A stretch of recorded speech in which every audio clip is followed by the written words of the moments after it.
welcome back to the shop. Today we have a 2 to 3 inch Starrett micrometer.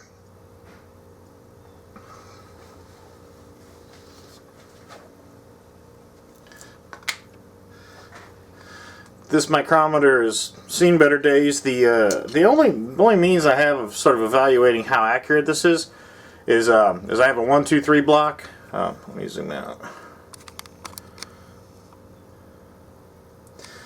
So I have a 1, 2, 3 block, and that's going to be 1 inch by 2 inch by 3 inch here, and these are supposed to be sort of accurate. And for the kind of stuff that I do, this is more than good enough. So anyway, it's got some discoloration and some rust. You can see how bad that is.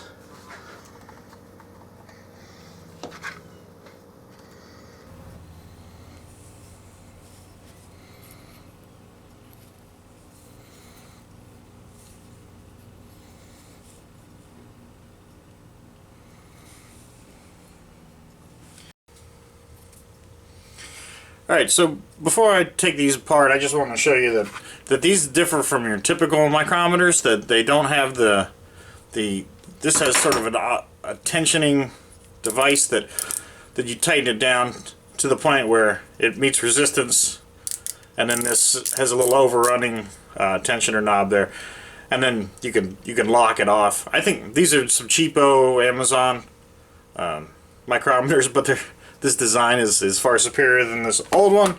As far as I understand, Mr. Pete Tubalcain has some really awesome videos on micrometers. I think if you want to really learn about them, go over to watch his channel. Just a real wealth of knowledge of his stuff. But anyway, in case you've never seen these disassembled, I'm gonna try to do that. I mean, not to say it's real complicated, but before today, I'd never disassembled one of these completely to see what they look like. So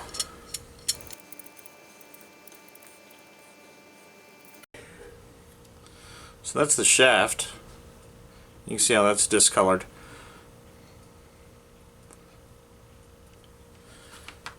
And then there's this, I guess this might be the calibration, have something to do with the calibration. But there's also a knob here. You can see that little hole, and there's a special little key that if this isn't lining up, if this doesn't match 0 when you tighten it down, that you can get on there with a little spanner wrench and adjust this and sort of reset your 0. This seems to be clocked in the right direction, like it hasn't been oriented or adjusted in any way, shape, or form. But what I'm going to do is I'm going to sandblast this, but I'm going to tape this section off because I don't want to disturb any of the finer elements of this. And this is going to get a treatment with the wire brush or the Scotch-Brite wheel. We'll see how that goes. Anyway, Rusty Gun is going to get angry because I'm toying around with the cameras again, but you know, that's just part of the YouTube game. So anyway, these are pretty rough. I don't know exactly how I'm going to treat this yet. It was fun to watch Scout Crafter's Jeweler's Vice video where he tried the Japanning, because I had that exact application in mind for these. However, if he couldn't make that stuff work, there's no way I'll be able to get it to work. So I'm either going to use some black Rust-Oleum, or you know, I do like to leave these things just metal looking, so I might just shellac this. But this is going to be sandblasted here. I'm going to not sandblast any of this stuff here. This will be wire wheel and maybe Scotch-Brite work. So anyway, this will be a fun little project. Going to get to work.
Alright, so that's been through the sandblaster and the wire wheel.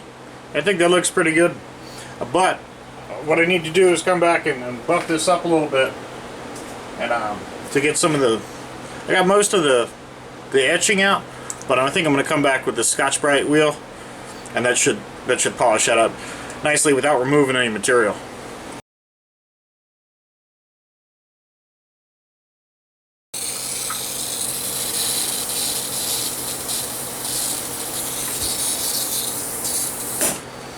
I think this is going to be a wire wheel job here.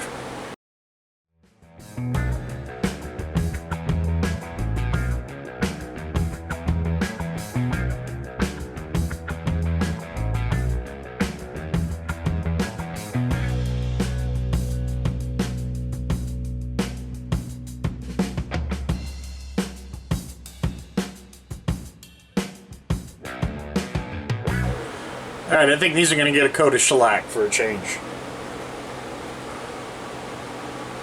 I'm going to tape this section off so that I don't get any shellac on that.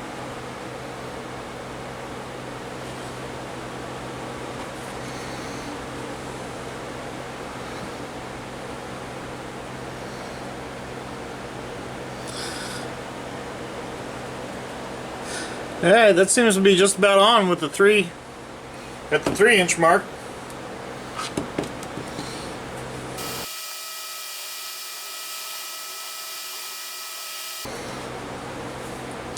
Alright, now there's a little bit of a variation in here. I mean, I'm not a machinist. I don't have that feel, like, you know exactly when to let off. That's that mechanism I talked about earlier when I'd go through. This is a 0 to 1 inch micrometer. So you unlock this.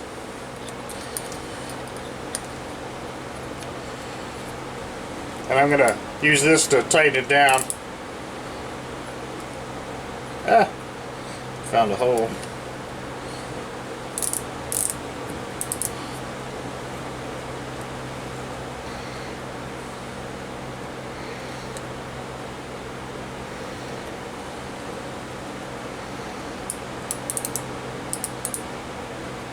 Lock it off.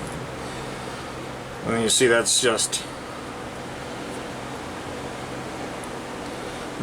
probably a little parallax error in there from the angle you're looking at it. But anyway, again, and measuring is sort of an art.